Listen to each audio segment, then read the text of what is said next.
You're listening to the Options Insider Radio Network, the home of the Options Podcast. For more quality options programs, visit theoptionsinsider.com or search for Options Insider Radio Network in your podcast provider of choice. Listeners can also access all of our programming through our mobile app available in the iTunes and Google Play stores. Select programs are also available via live stream at mixlr.com/options-insider.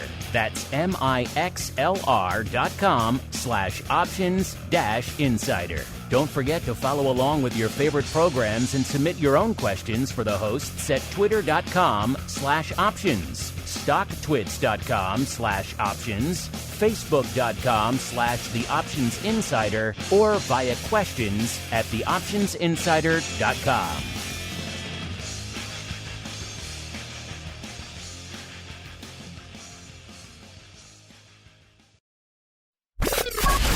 And now, it's time for the show that breaks down the options market from unusual activity alerts to market analysis, strategy overviews, listener questions, and much more. If it involves puts and calls, then our all-star panel will break it down. It's time to hit the Option Block with your host, Mark Longo from the Options Insider Media Group and co-hosts Uncle Mike Tusaw from St. Charles Wealth Management, Mark the Greasy Meatball Sebastian from OptionPit.com, Andrew the Rock Lobster, Joe Benazzi from OptionPit.com, and Henry the Flowmaster Schwartz from SIBO.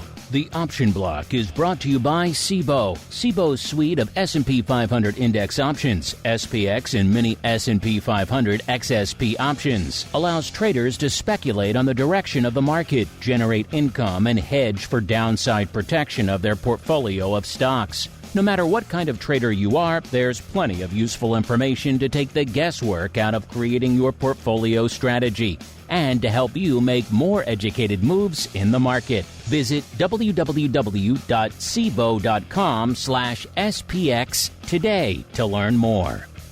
The views expressed herein are those of the speakers and do not necessarily reflect the views of CBOE Global Markets Incorporated or any of its subsidiaries, collectively CBOE. The information provided is for general education and information purposes only. There are important risks associated with transacting in any of the CBOE products or any of the digital assets discussed here. Before engaging in any transactions in those products or digital assets, it is important for market participants to carefully review the disclosures and disclaimers contained at www.cboe.com/US_disclaimers.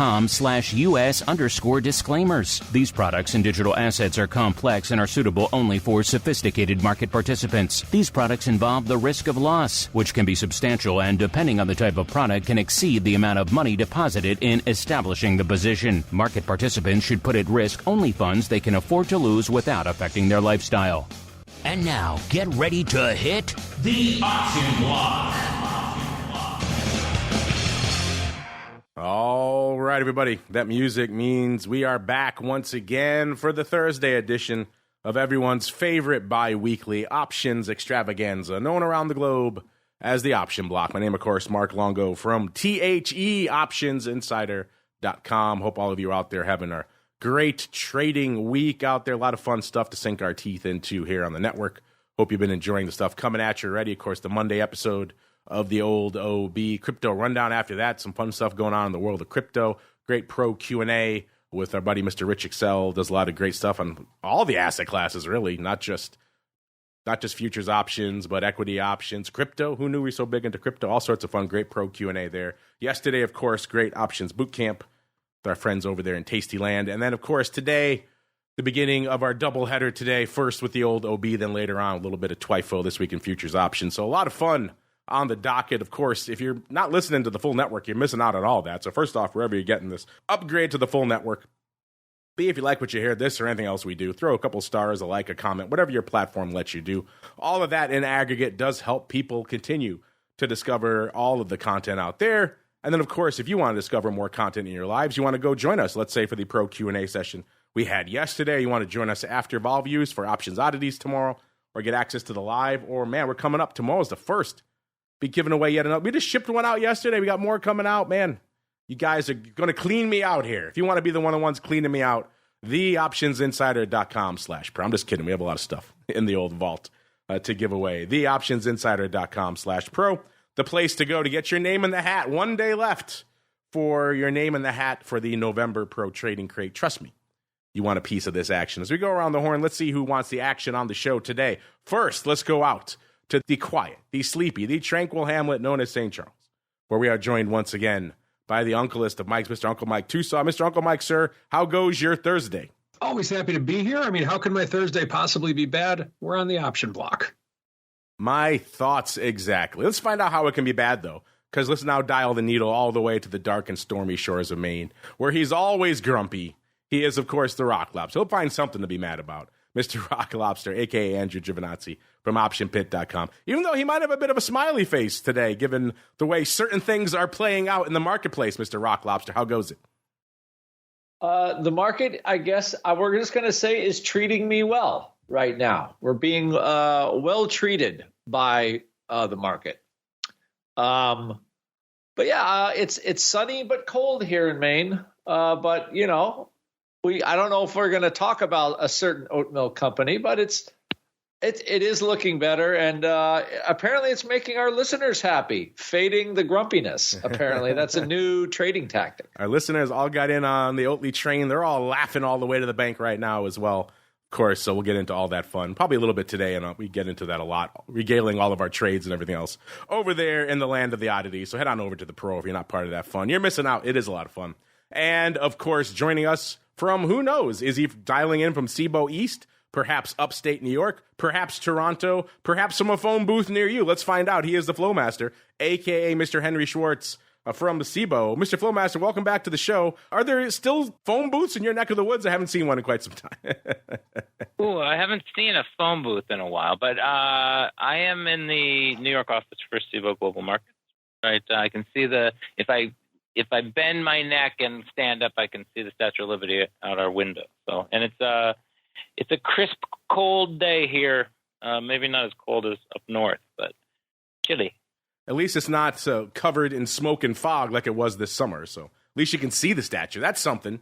So you're winning there. Let's see if the markets and if all of us collectively are winning, listeners, because it is time for the trading block. It's time to break down the latest topics, trades, and trends in the world of options. It's time for the Trading Block. All right, everybody, welcome to the Trading Block, the portion of the show where we, surprise, break down what the heck is trading. And it's another day, listeners, where it seems like the markets are kind of struggling to find their footing. We had a slight green on the screen across most of the major indices earlier this morning. We have dipped into a more split market. The Dow's up about almost 0.75%, about 0.7%. The S&P off about 0.25%, even though it was up slightly earlier in the session. So it has dipped in the red now.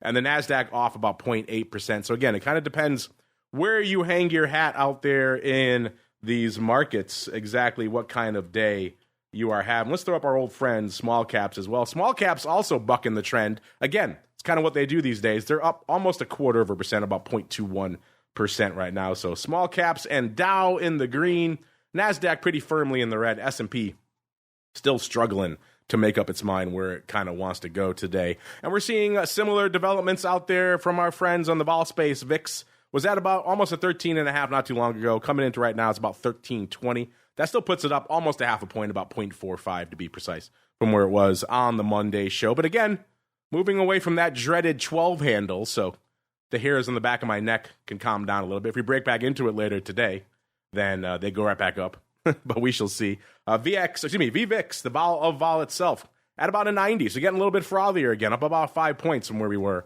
on the Monday show. VXX 17.5, literally unched from where we were to start the week. UVXY 10.25, up slightly, up about 0.15. So they're managing to move away from the 10 handle, so they don't need to reverse split tomorrow. SVIX, almost a 34, 33.90, actually down 0.25 from where it was on Monday's show. And UVIX was at about an 18 when we kicked off the show, up about 0.2 of a point. I'm sure if we re-racked it right now, it'll be 5 handles away from them. Not quite that bad, but it'll be moving. Yeah, it's a little bit shy of the 18 handle right now, which is looking good for a little put fly I got kicking around over there. But let's go around the horn and see what we have cooking. Let's first go out to the aforementioned SIBO East. Mr. Flowmaster, it's been a while since we chatted with you because there was no Thursday episode last week for the Thanksgiving holiday. So it's been 2 weeks since we checked in with all things flow. What's been catching your eye out there in the markets both today and over the last couple of weeks since we chatted last? Well, I was just looking yesterday. We're heading into final day of the month, and it was a heck of a month for equities, man. Oh man! After that dip we saw in September down to the end of October, I think that we're heading out flat-ish today, which is kind of how it feels will end up. We're looking at 11% for NASDAQ and 8-something% for the S&P in a month, which is pretty impressive. I was just looking at volume because I'm trying to update some annual stats. We had kind of a slow. It actually looks to me like it's the slowest month of the year. Average daily volume is coming in under 42 million. But you did have the half day after Thanksgiving, which is always the lowest day of the year. And things were kind of slow for a couple days, even this week. But things are kind of picking up again. And I think that we're going to see some pretty brisk flow into year end. With the market up here, a lot of people are very interested in hedging things off. And the other thing, that really jumps out to me is, we talked about kind of sentiment shifting, I think, on the last show. And, we're now looking at relatively low vol and relatively flat skew, which means puts are kind of, inexpensive relative to some other times in a volatility context. So, I think it's a good time to kind of people to take some chips off the table or hedge some gains. And, lots going on, though. Get some cheap hedges on, maybe take some of your skin out of the game. It's up to you what you feel comfortable with as we keep rolling around the horn. Let's go out to the dark, the stormy, the ever-turbulent shores of Maine. Mr. Rock Lobster, sir, what is catching your eyes out there in the markets today and indeed this week? Well, I just think, stocks we've had this huge rally, and it's hard for vol to go down. I guess that's the bottom line. When you have that rally so sharp, it kind of drags the at the money vol slightly higher. We get, it's not like we got crushed down to that lower vol level.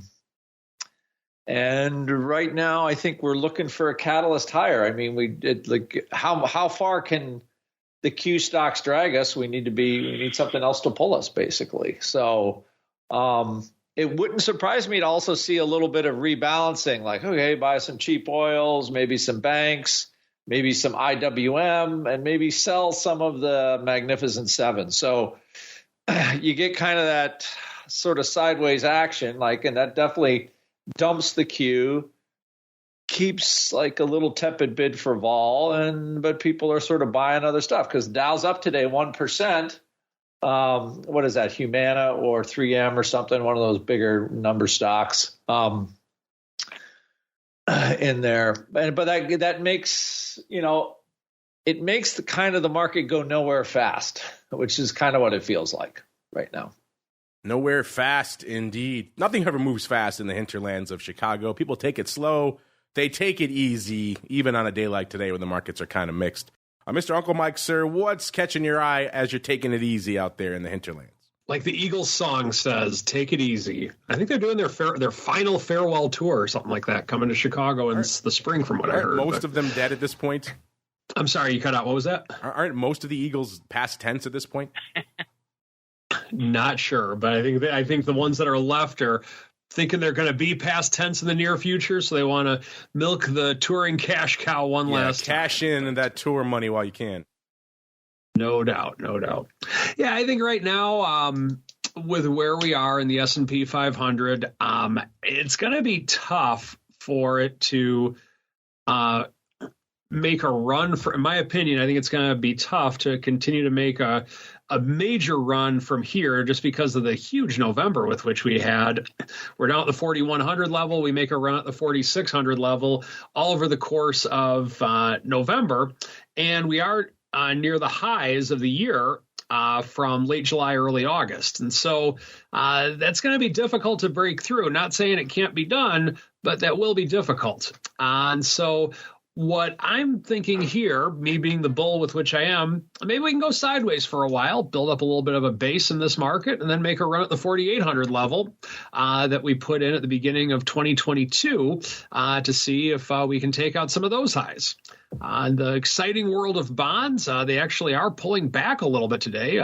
That's kind of a new thing in bonds lately. They've just been have such a run lately, but the 10-year is actually selling off a little bit, and then the run with which we've had, similar with stocks and bonds going up at the same time for the month of November, we're actually having, I wouldn't call it a sell-off, but just a slightly down day, which in the bond land almost feels like a sell-off lately. So we're getting that. Silver, looking at SLV, we're above the 23 level again, so we are getting some movement there. Overall, it's not a major move today. I mean, it is above the 23 level, like I said, but we're up roughly 1% on it. It has a little bit of resistance around the 24 level, so it'll be interesting to see if silver can keep running as it has before. In terms of individual names, nothing is really sticking out to me of any of the things that I'm watching for the most part. But the week is, for tomorrow I'll be able to say, but the month is young. And we'll see where December brings us to where we're going and what we're doing to see how this year ends, and could be exciting. Speaking of excitement, sir, while you were talking, I did the heavy lifting. I did the legwork, and I looked up that Don Henley's still alive. Joe Walsh still alive. I'm blanking on some others, but it was Glenn Fry, the one I was thinking of, who had passed away. So there are some who are now past tense, but there are still, I guess, enough members of the Eagles to cobble together to take some money out of wallets as they tour around the country one final time. As we keep on rolling, let's do our tour of the market, shall we, listeners? See what's lighting things up. And if you're asking, is it a banger Thursday heading into the end of the week? The answer is, it's not bad, actually. It's a little more paper than I might have expected, given what we're seeing out there. The VIX right now at about exactly 500,000 contracts on the tape, so that is nothing to sneeze at, especially when you see that the ADV taking another hit over the holiday week, down to about 705,000 contracts. That's down from about 940, almost 950 we were hanging out not too long ago. Remember I said that was pretty much unsustainable for VIX, and that's pretty much the case. But we'll see if we can put some more paper on the tape heading into the early part of December before, of course, seasonality strikes again. That probably comes back down. SPY, 4.5 million, so right at the upper end of the range we kind of expect right now, somewhere between 4.3 and 4.5 for this time of the show. The ADV right around 7.5 million there as well, so no slouch there. The S, once again, saying thank you to all things 0 day. 1.7 million contracts on the tape for the S. The ADV a little bit north of 3.13. So the ADV in the S, even right now, is still north of 3 million. So that's some serious paper out there. Small caps also, talking about serious paper, 707,000 contracts. That's not bad, especially when you consider that the ADV is right around 1.5 million. So it's not that far away from halfway to that. So we'll see if they can hit that today. And the Q's already on the rampage, already 2.5 million contracts on the tape. The ADV, 3.5 million. Let's now shift gears out to the single name side of the lens and see what it costs to break into the top 10 today. Is it a banger day? The answer is, not bad. Shrug your shoulders kind of day today as well. We're not at 350, 360 to break into the top 10, but we're also not at 150 or 160. So we're towards the lower end of the middle of that range, right around 212 right now. That's what it costs you to break into the top 10. So again, respectable. That gets us to our old friend Salesforce. They had earnings this week, and spoiler alert, they were a banger, up 7% today, or about 16 and a quarter, trading 246.78 right now. So just popping hard today for, CRM. Good for 212,000 contracts, and the number 10 spot. Number 9, right behind it. They were hot for a while, one of the new IPOs, and they kind of faded. Seems like they're coming back with a vengeance. Certainly today they are. This is Snowflake. 218,000 contracts on the number 9 spot. 186.60, up about 11 and a quarter, or about 6.5%. So obviously Snowflake also ripping the cover off the ball out there. I'm sure all these companies are just whispering AI to all of their analyst calls. And there you go. Stocks on the rampage. Whether they're actually doing anything with AI, immaterial. Just say it. Just say the letters, listeners. And you're off to the races. Speaking of AI, Man, they've had some AI drama of late. This is number 8. This is good old Softy, 226,000 contracts. Taking it on the chin a little bit today, 376.40 off about $2.50, or not even a percent, about 2/3, of a percent. Of course, you know all the AI drama that's gone on out there. I won't belabor that on the show today. Instead, we'll keep on rolling to number 7. That's our old friend Alphabet, a.k.a. the other part of the AI vanguard out there. 263 on the tape for them. They're also taking it on the chin a little bit today. 131.68 off about 3 1/3 today, or about 2.5%. So taking a little bit off the top for Alphabet. Number 6, we have the chip zone coming pretty much exactly where we expected, the number 6 spot. That's AMD, good for 312,000 contracts. AMD also selling off today, about $3.50, trading right around 120.40 to be precise out there. So AMD, number 6, 312,000 contracts. Number 5, got some usual suspects sliding in here. It's the artist formerly known as Facebook. Meta, number 5, 368,000. Meta taking a good drubbing today as well. Off 8 1/3 handles, or about 2.5%, trading 323.80 right now. So taking a little bit off the top. Of course, hard to look askance at that when they've rallied from sub 100 not too long ago. So quite the turnaround. All they had to do was just fire everybody, and bam. Meta off to the races. I'm joking, of course, but they're not only half joking. Number 4, let's go out to the fruit company. It's Apple, 392,000. That's pretty light paper for Apple. They're trading 188.40 off about almost a full buck, about 95 cents right now, about 0.5%. So taking a little bit of dark side dip there today for number 4. It's Apple. Number 3, actually number 3, yeah, it's the Amazonian. So keeping it in the A tech names, 144.92 off about $1.40, or nearly a full percent. So also taking a little bit of a dip out there for them. Number 2, it is the bleeding edge of the AI spear. It is NVIDIA, 876,000 contracts, 465.5 off about 1590, or about 3.3%. So taking a little bit off the top out there in NVIDIA land after they had some, I think, fair to say, polarizing earnings. They were good, but also not meeting the sky-high expectations that the street had set. So kind of falling somewhere in that middle of that range. How you viewed it kind of depends what you were thinking about the stock. And then, of course, Tesla taking the top spot again today. 1.43 million. Musk always making headlines today. I think he swore at some of the advertisers who were bailing on Twitter. Always a good move. 239.75 off about almost $4.50, or nearly 2% on the day for Tesla. Good for the number 1 spot. 1.43 million contracts on the tape. If you're thinking earnings are winding down, you would be mistaken. As I mentioned, a lot of big names are popping off this week. We talked about Salesforce. We talked about Snowflake. They were after the bell yesterday. We also had Five Below and Victoria's Secret yesterday after the bell. Farfetch. Talking about them a lot lately. Seems a lot on Options Oddities as well. They were before the bell on Wednesday, Intuit after the bell on Tuesday. And we have Dell and Marvell after the bank today. TD and Big Lots and Cracker Barrel before the bell today. So a lot still popping off.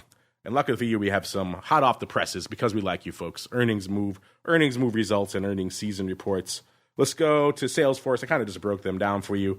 They were pricing in about 5.2%. They delivered about 8.3%. So outperformance. We've been saying for a while, it's kind of been the name of the game this cycle. And so far, that is working. Let's see.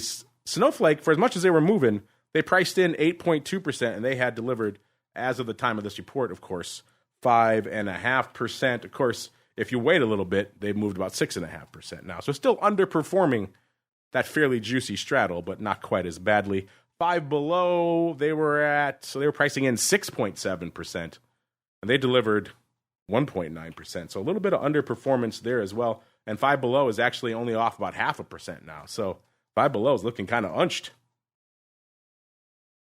Might be one of the premium rights of the cycle here, listeners. Five Below. I guess Uncle Mike's been buying a lot in the premium dollar store area and keeping things frothy and juicy out there, or at least unched. Dell, after the bell today, they were at 75 even when we ran this report. They were pricing in $5.05. In the past, they've moved 5.07. Amazing how that works, listeners. So no extra juice, no discount, no nothing in Dell. Pretty much straight in line with previous numbers. Marvell, 56.10. That's where they were trading. They're after the bell today as well.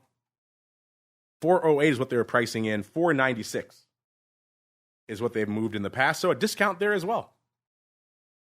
Kind of interesting. We haven't seen a lot of that out there this cycle. Let's go out. Let's switch gears to cosmetics, shall we? Ulta, today after the bell, 420 even. So pretty rich stock out there, trading at 26.5 for their straddle. In the past, they've moved 1868. So Ulta pricing in a banger announcement. My goodness. What's going on in the land of brick and mortar cosmetics? I guess we'll find out after the bell today. Let's look ahead really quickly. It's names everyone's all fired up about it these days. GameStop. Are we in the midst? Are they trying to make it yet another little meme stock palooza out there, listeners? We've seen GameStop moving quite a bit, giving up some of the luster, some of the ghosts today. A little bit shy of 15 right now, 14.91, off about $1.33. Of course, on the week, let's see how high did it get. It got up to about, looks like 17.25, 17.30. So they've been trying to pop it. It was $12 at the start of the week, so they did their darndest to rally it. They're pricing in about $3 in their straddle. In the past, they moved $2.40. So, given this action out there, you can maybe argue that's a little bit underpriced, but we shall see.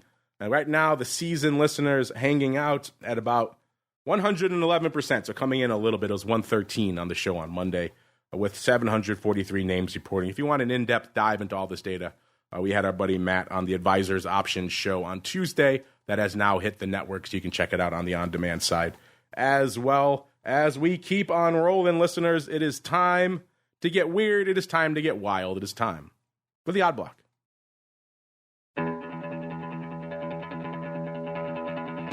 It's time to break down the most interesting, unusual, and downright questionable options activity that's been identified by theoptionsinsider.com.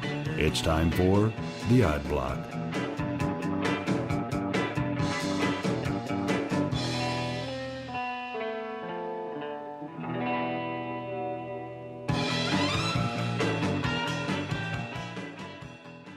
All right, everybody, let's get crazy. Let's unleash the beast, the Eye of Sauron, that you too can play around with if you're messing around with Henry's suite of tools over there at SIBO.com. And Mr. Flowmaster, I see you're all fired up about CCL, so we're going to talk about Creedence Clearwater Revival. You're a big John Fogerty fan. Is that what we're going to do now? I know the songs. I like Carnival. I've been on one cruise. So today's big trade, it's actually kind of interesting. The one that I noticed was just after 12:48 in the afternoon, and it was a sweet buyer of 5,000 of the Jan 16 calls. So this stock's at $15 today, but it's up almost $4 in the last month, right? So Carnival was one of the ones that got annihilated during COVID, and it really has taken its time coming back, and it's not at all where it was pre-pandemic. But so the 5,000 lot of these Jan 16 calls bought for 72 cents piqued my interest. But then when I dug a little deeper, I noticed there was a big three-way trade on the SIBO earlier, right after 10 in the morning. And that one, actually, I was able to kind of dig up what I needed, especially looking at trade history. And so the trade today was a buyer of 20,000, a seller of 20,000 of the Carnival Jan 12.5 calls for $276, and at the same time they bought 10,000 of the Jan 16s and 10,000 of the Jan 15 calls, 66 cents and $1.08. So basically, I guess probably the easiest way to think about it is two different verticals being sold, kind of as a package. So the Jan 12.5 calls, though, I could see that the 20,000 were opened on October 20th for 80 cents.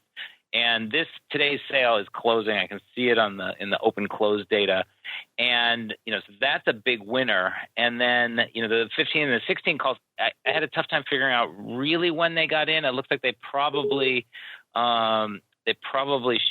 shorted those kind of a little bit as Carnival was coming up, just to try to kind of trim their delta a little bit. But this is a huge winner after a month on the stock being up. And so that last 5,000 lot of Jan 16 calls, it's possible the same customer decided to get back in and keep a little long on. But my guess is actually maybe somebody else saw this and was thinking there's something going on and put on a position. So, but that's Carnival. That's a lot of contracts for that name.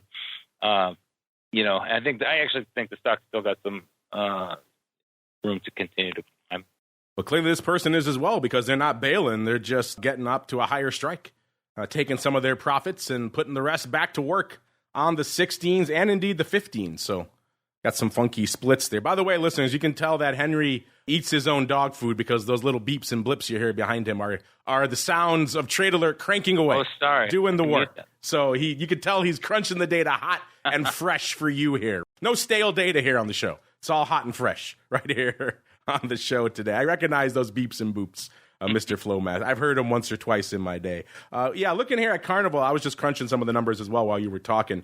Obviously, these cruise lines have taken it on the chin during the pandemic era. Carnival back in January of 2020 was $52. They crushed it all the way to, it looks like about $8 and change, $8.50 in April of 2020. And then they rallied it by June of 2021, got up to $30.50 again. So it seemed like everybody was pricing in the reopening, the return. We all know how that played out. By January of this year, it was back to $7. Actually, that was the low, around $7.50. December of last year, beginning of this year, $7.53. So they crushed it back to below where it went in March of 2020, which is kind of surprising. And then it rallied again this year to $17.25. This summer, actually, $19.04 it got up to in July before they crushed it again back down this week. It got down about $11. And then that was actually this month. That was back in around October timeframe. And as Henry alluded to over the past month, been a banger, up 31, almost 32% or 365. So these calls, I think you can call them well-timed. Also interesting that they're keeping the party alive. Mr. Rock Lobster, what are your thoughts on these well-timed calls and the fact that they're not just bailing, they're buying some more of the 16s? Oh, no, he has muted himself. It was all those beeps Henry had. I couldn't handle it. You got intimidated by his beeps. Sorry, wait a minute. I would have had a window that's beeping and muted, but can't figure it out. Yeah. Sorry. That was a terrible deflection on my part. I have actually done this trade earlier in the year in the summertime, and it worked out quite well. Like buying the calls, rolling them up. I mean, at one time, these cruise ships were worth a lot of money. I know the COVID thing the stocks they were in the mid 30s, like in June of 2020, I think, or July or August that year. And I don't think they've gotten back up there yet. I think people just jump in as this is going to be the cruise ships are just going to go back to the $50, $60, $70 range, whatever they were before, because cruising is still popular among people. But yeah, I don't think this, taking the money and rolling up is a bad idea. I do not.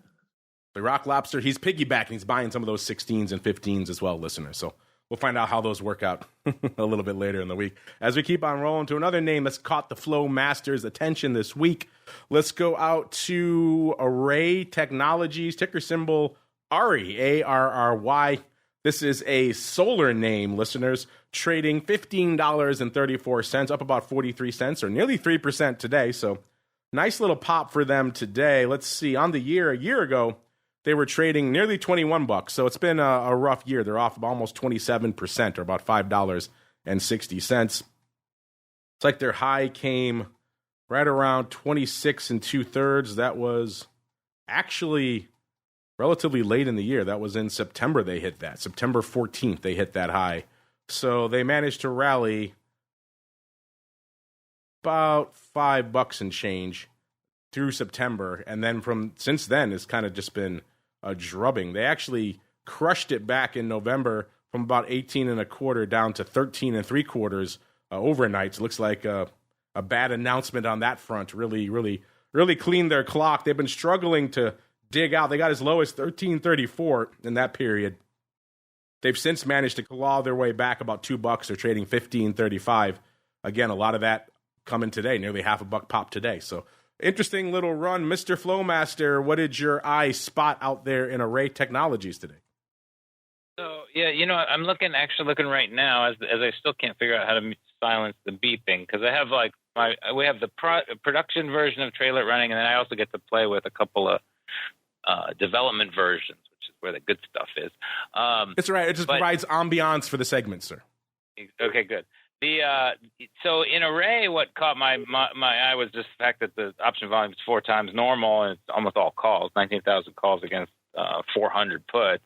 And it's focused in these D17.5s and the Jan 20s. Volatility is up sharply. I can see that it's a beat up stock. But then I just saw another energy name. CVE is also very heavy, which is another energy. I don't know if it's solar or not, but that one's got 20,000 of the these 18 calls that look bought to me. So, these are big kind of directional trades. One thing I was going to mention that, that because the sentiment really, this run up really has people focused much more on calls. In fact, if you look at some of the biggest movers yesterday and the day before, there's plenty of little names moving 25, 30%. And, it's easy for me to see when kind of things are getting a little nutty, because if I look at movers on a normal day and you get a few outliers, 7, 8, 9% here and there. But when I see more than 10 or 20 names that have moved in the double digit percent range, it kind of makes me feel like there's some speculative capital at work. I'm not saying, whether some of these moves make sense or not, that prices don't have to make sense. But so, to see both of these energy names with a big upside call focus, you definitely have some people looking for some sort of a Santa Claus rally. Energy, I think, I have some friends I trade with who are watching the oil prices pretty closely too. So, everything's interconnected, of course. This is a pretty big slug of calls in both ARRY and CVE. Speaking of CVE, really quickly, I thought that one sounded familiar, and that's because we just talked about it, Henry, earlier this month. You brought it up, actually, on the November 2nd show. Someone buying 10,000 of the CVE D21s for 39 cents. That was immediately post-earnings. The stock at the time was $19.59. Spoiler alert, they're a little bit lower now, listeners, 17 3/4. So intriguing stuff. And then, of course, we have the calls in ARRY as well, listeners. The D17.5s for 25 cents as well. So kind of an embarrassment of upside riches on the energy front. Mr. Rock Lobster, what are your thoughts? Is someone maybe deciding, hey, well, in CVE, you like the 21s when the stock was 19 and change. You gotta love these as well when the stock is 17 and change. And then these are the D18s, by the way. And then, of course, the 17.5s in ARRY, sir. What are your thoughts? I think, the ARRY is a beaten down stock. CVE, I believe, I have seen call buying in that thing before, and it was and it didn't go anywhere. So I've seen that at the beginning of the year. I don't know if Henry has stats on that, but there has been some pretty sizable call buyers in there. And then actually I followed one of those. It led to sadness, some calls that went to zero. Was a little annoying. And this ARRY has been another one where I think this is kind of like a green tech, and the government's spending $400 billion on green technology, supposedly. They haven't spent it yet, but they're going to. So maybe this is a stock company that benefits from that. But let me see here. I mean, it's because, let me see for ARRY. It's a stock I did follow a little bit for a while. And then it big action in August. And the stock did get a little bit of a lift, but it didn't last. Yeah. Oh, I guess I was thinking of another ARR one. This is a biopharma one. I'm sorry. I had my signals confused on this one. Because there was anyway, but so, I mean, this one is, speculative buy, but as we know, according to our rules, if it's up on the first day, that's pretty good. So maybe this actually has the whiff of some potential here, because somebody, I know Mark covered some General Motors the other day where there's some cheaters before that announcement, and it does appear that somebody might think something's going to happen in this one. I would say from dead spec point of view, that's the most interesting of the bunch. The CVE, unless somebody's taken it over, I tell you, it's been tough trying to make money in those Canadian energy stocks. They don't really do what you want. You know where else it's been challenging to make money is in flash storage. Our next name here is Pure Storage Inc., ticker symbol PSGG. They make flash data storage, trading $32.87, taking a whooping today, listeners, off a little over $5 or 13.3% today. So clearly today, no bueno. Earnings, they're saying earnings aren't the problem. I'm not sure if they just had earnings, so something's driving it down. If it's not the earnings, what is it? But either way, taking the drubbing out there today. On the year, a year ago was trading $29.19, so they're still up a little over $3 on the year. They crushed it to its low back in May of 22 and change before rallying it hard. By June 15th, it was trading $37. Hit its high for the year in September, $40.50. So obviously they are back below that again now with today's drubbing, certainly. So an interesting one out there. If this name sounds familiar, listeners, because we talked about it back on the show back in April, a long time ago. We talked about somebody buying the June 26-28 vertical 4,000 times. They paid 36 cents back when the stock was $22.96. Spoiler alert, the stock a little bit higher now, and it actually was in June as well. The stock on June expiration ended up closing at $37.74. So this one was a banger. Obviously this call spread went out at $2. They paid 36 cents for it, so $1.64. Not a bad do, as they say in their pocket. I went and checked while Henry was talking. That call spread was still open, so they rode it all the way to max profit there. Fast forward to today, and somebody's back up to the upside here in PSTG. In particular, it was the Feb 40s, 4.0s. Interesting. Again, like I said, the stock taking a bit of a drubbing today, trading $32.88 off $5. They bought the 40s 15,223 times for about 37 cents.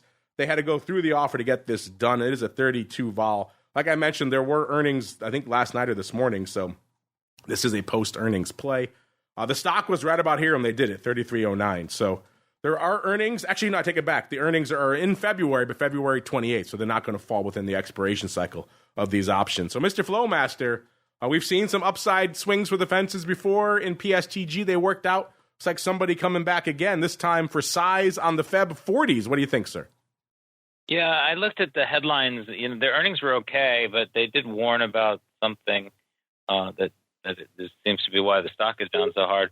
But yeah, this one was on my list, and then I saw you'd already spotted it. I think that it's somebody looking for a pretty decent leg higher, or probably they picked the February's, right? So maybe after the new year. But cloud computing certainly gets people excited, and there's a lot going on there. That's a bullish trade for sure. Mr. Rock Lobster, you said you kind of washed your hands of Canadian energy. How are you on Californian flash data storage? Are you still super bullish, or has the ship sailed for you on that one as well?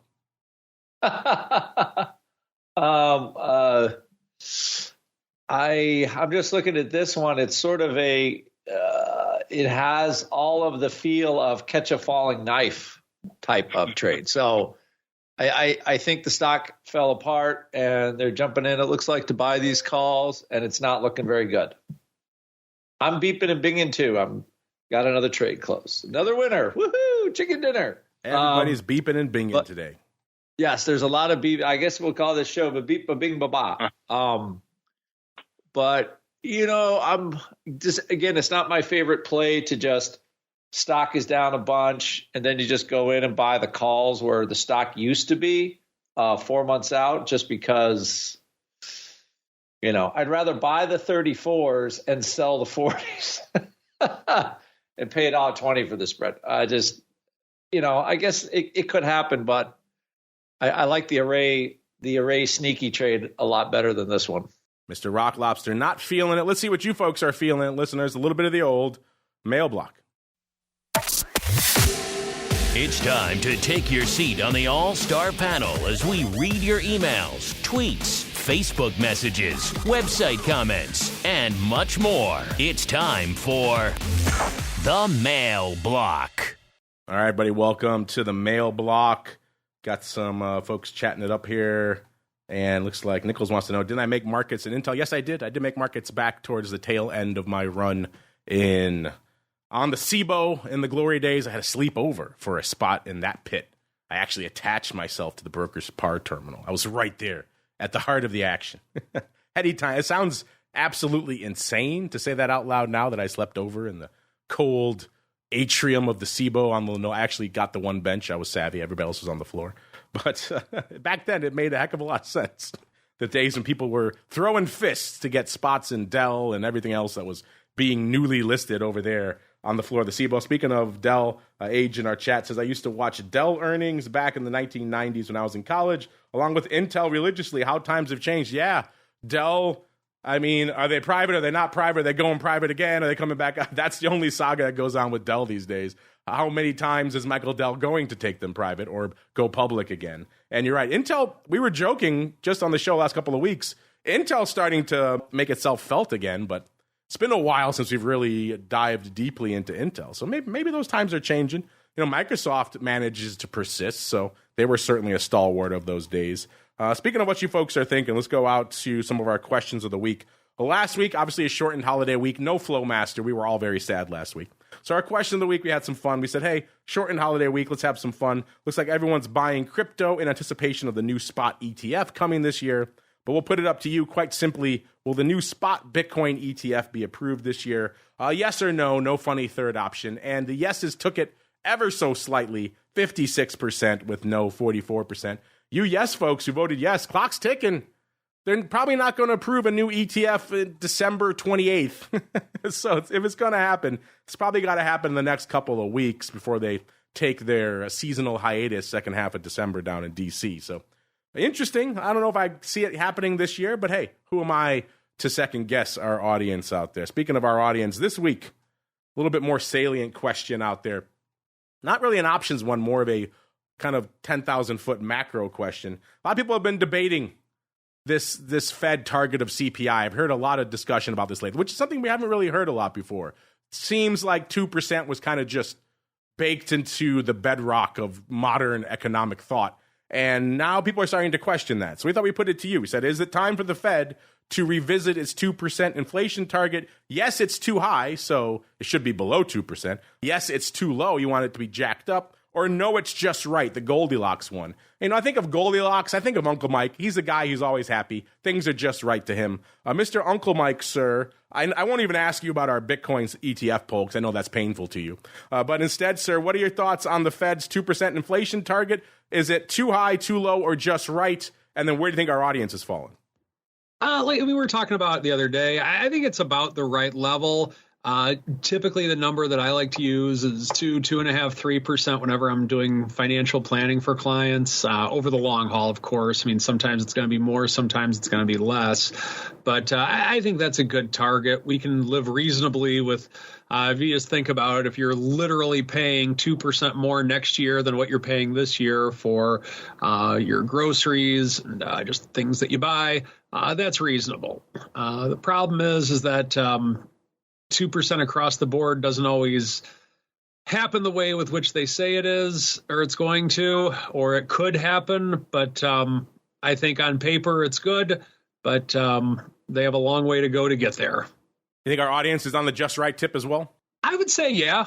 I would say yes, based on the fact that it's a target, and it's based on the target, not based on performance and actions and things like that. So I would agree the audience is as well. All right, Mr. Flowmaster, same question for you, sir. Where do you fall on the Fed's 2% target? Too high, too low, or just right? And then where do you think our audience is falling? Well, you know, I think that my guess is that some of the things I've read said, well, they may say 2%, but they can also change the definition of things because I don't think getting to 2% is realistic.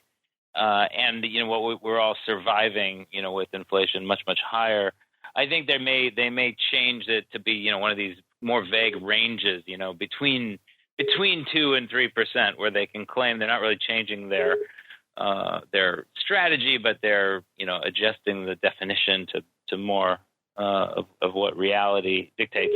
So I don't think. What was the exact question? 2%, too high, too low, or just right? Too low. Really? Oh, you want them to jack it up? Okay. You think our audience is there as well? Yeah, I think the audience is going to be on my side. All right, and Mr. Rock Lobster, we got a just right and we got a too low. You might have to break our tie here, or maybe break the deadlock here. What are you voting, sir? And which way do you think our audience is going? Is it time to? I don't think they should revisit. I don't think they should revisit it. I think 2% is a good target, and you just got to get the knuckleheads to stop spending money in Congress because they're knuckleheads. So I'm going to say 2% is good. I think the audience is actually going to say 2%. I think they're going to say it's too low, but I don't view that as correct. I think 2% is a good target. All right, and our audience, a rare moment of agreement with our audience, 53.3% saying, nope, it's just right. They're down with a little bit of the old 2%, 26.7%, so a distant second place for yes, it's too high. So actually wanting them to go the other way of Henry, wanted them to lower it, which is kind of interesting. I did not expect that. And then 20%, so coming in a distant third, agreeing with Henry on the yes, it's too low front. I have to admit, I have a lot of issues with the Fed. I've expressed that on the show here many times. This is not one of them. The 2% CPI target to me never really bothered me that much. It always seemed fairly reasonable. As Henry mentioned, there is a lot of wiggle room baked into that as well. This one never bothered me, amongst many other things that the Fed does that irk me. One of our pro members, again, Age, chiming in on our poll here, saying, I could write a paper on how I generally don't agree with inflation targets by central banks, but I will pick just right as numbers over 2% indicate it's time to take a look at rates, but not knee-jerk insanity raising as Powell and company have been doing. Yeah, so put him in the just right camp as well, even though maybe damning it with faint praise out there. So intriguing stuff. Ad options, the place to go. You got about a day left, so those of you listening on the podcast will have a chance to play as well as we keep on going around the block. It's time to tell you what we'll be watching on our trading screens until the next episode. It's time for Around the Block. All right, everybody. Welcome to Around the Block, the portion of the show where we tell you what we're keeping an eye on until our Monday episode. So what mysteries await us through the weekend? Let's find out. Let's go out to the hinterlands first. Mr. Uncle Mike, sir, what mysteries, what worries, what unknown unknowns are you keeping an eye on throughout the weekend until our Monday show? What mysteries and unknowns am I keeping an eye on? Well, there's always the mystery man. The mystery man can come in and sell a lot of stuff and hurt your long position, so always keeping a lookout for him. But wanting to see if silver can break out. Maybe we can get some type of breakout above the levels with which it's at right now. So that's something that I'm keeping an eye on. And then, as always, continuing to keep watch on the S&P to see if we might make a run at 4,600. I don't know if we necessarily will. Might a little bit, and then make a bigger run once we build a little bit of a base. All right, Mr. Rock Lobster, same question for you. What mysteries and unknown unknowns are you keeping an eye on through the weekend until the Monday episode? Well, don't we have like a non-farm payroll number tomorrow? We do indeed, yes. We do, yeah. So, I mean, we've got that. Also, to see if this a little bit of rotation can happen. Some people taking their money from their big winners, their big Q stocks, and rotating it into other stocks.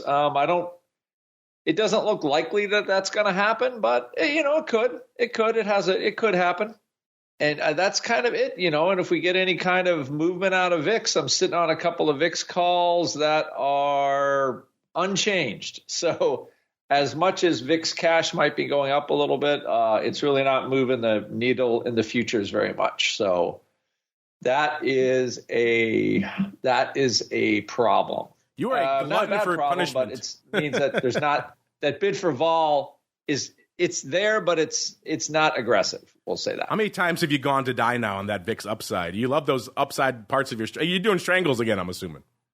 Oh yeah. No, the puts are up more than the calls. Yeah, so you got the calls but for I'm credits. looking at them and they're just like, can you move? How many times have we had this conversation? Many times. We will have it again. Yes. So I end up just making nickels and dimes and quarters on the whole strategy, and then maybe one day vol will pop. I mean, I did have some good sales. What was it, October? I can't even remember. Whatever that brief time, then VIX was 20. But there was not a lot of time to sell your upside. No, there was not. And last but not least, Mr. Flowmaster, sir. What are you keeping an eye on until we can chat with you again a week from now? Well, what I was playing with is we actually added a new set of columns to LiveVol Pro's options chain to show early exercise candidates, which is kind of always a challenge for people, right? Just kind of you can go look for the dividend and then check the corresponding put price, and we used to see huge in the money call trading. We still see heavy in the money call trading ahead of dividends, but actually having a column in there that just says this is a likely exercise on call side and on the put side. Remember, with interest rates up here, we see deep puts getting exercised, which confused the heck out of a lot of people for a while. And so I'm actually kind of running through, double checking, making sure everything's right. But I encourage people that if you've ever been assigned on one side of a vertical because of either the depth of the put or because there's a dividend, it's just kind of like a pain in the butt that's been solved by the ability to see, okay, this strike is a very, very highly likely exercise.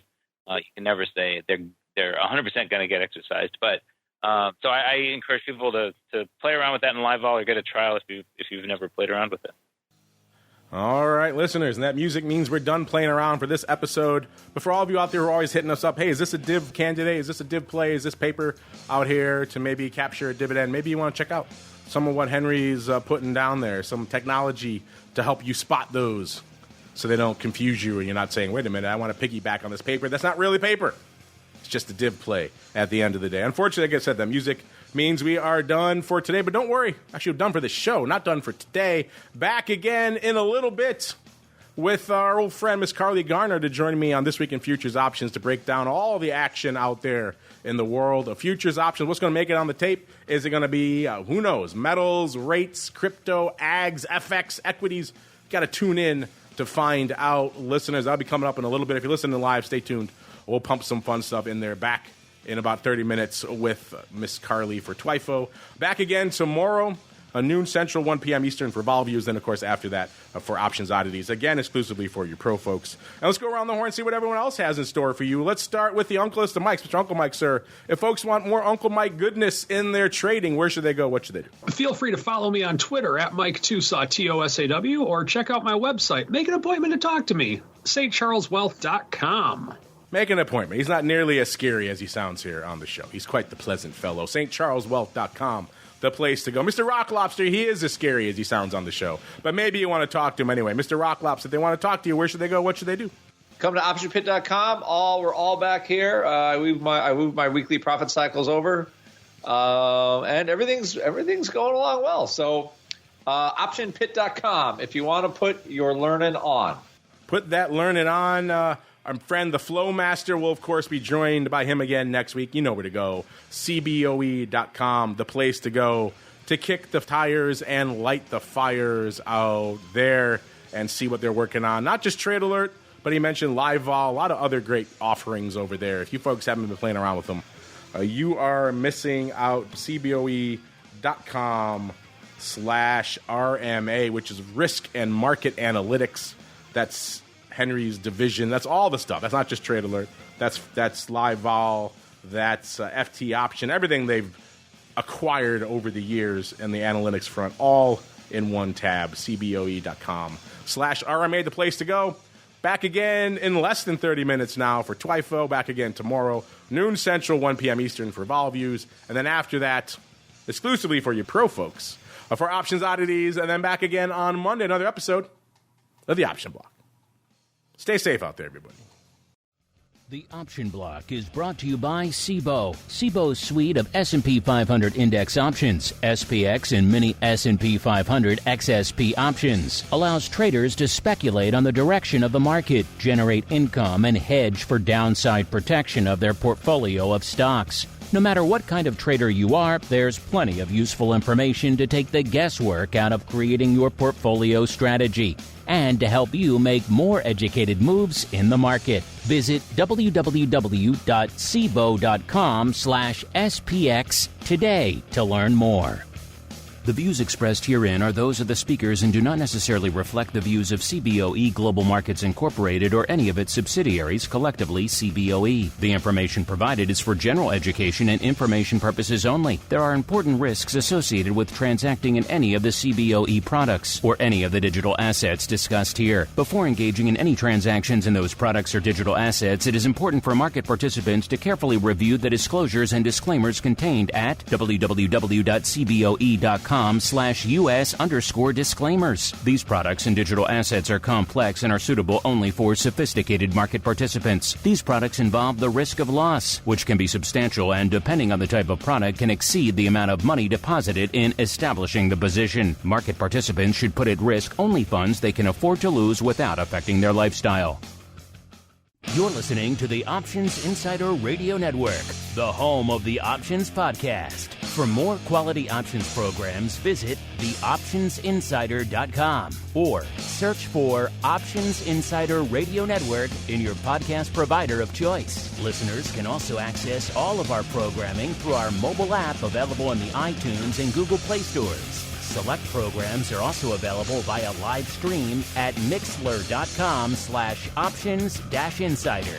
That's mixlr.com/options-insider. Don't forget to follow along with your favorite programs and submit your own questions for the hosts at twitter.com/options, stocktwits.com/options, facebook.com/theoptionsinsider, or via questions at theoptionsinsider.com.